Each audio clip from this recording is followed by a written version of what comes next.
It is Friday and it is eviction number 4.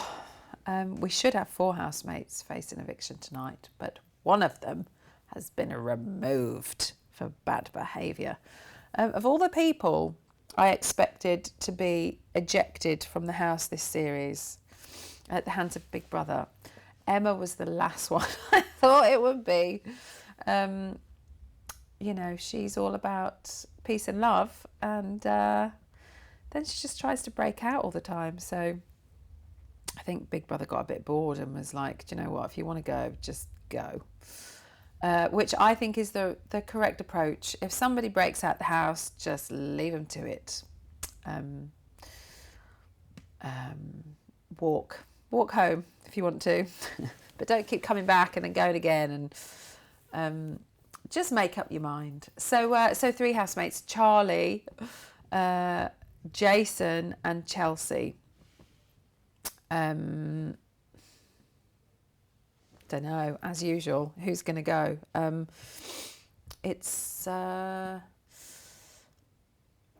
know, it's this what Jason was saying last night, that like there's a divide in the house. I hadn't really noticed it as a viewer, but then when you saw nominations happen, you could kind of tell that there was, because there were people nominating him that I was quite surprised by, like Evelyn, for example. She was so kind of seemed close with him and friends with him, and then all of a sudden she seems to have gone the other way. So there clearly is a divide, and that divide is kind of Chelsea and that divide is Charlie and Jason, obviously. Whose side are you on? Which team are you with? I am neutral. I'm on neither of their sides. But it will be interesting to see if either one of those come out tonight, because that has a reflection on whose team you are on, because you're the ones voting. But then again, it could be Chelsea. I feel like he hasn't really done very much. I know he's rowed with Jane quite a bit. But I think tonight it's going to be very tight between those 3, because there's nothing really that any of them done necessarily wrong. So who do you pick up the phone to want to evict? I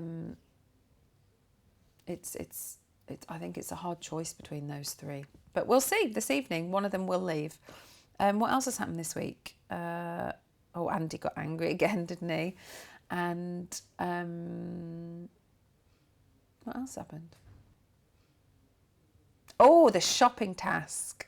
I loved that. That was really good. And I've got to say, I thought they were really wrong pressing that button again to have their loved ones stay overnight. They should have been grateful and thankful for having that one night, because that shouldn't happen. The outside world coming into the Big Brother house, they were lucky they got away with it, I think. But to take the pee and go for night number 2 as well, I would have been as peed off as Jackson was, I think. And you never know. They used all of those points, and had they not have used those 20, maybe they'd have passed the shopping task, because they didn't know how many points they needed to pass. They should really think about their actions.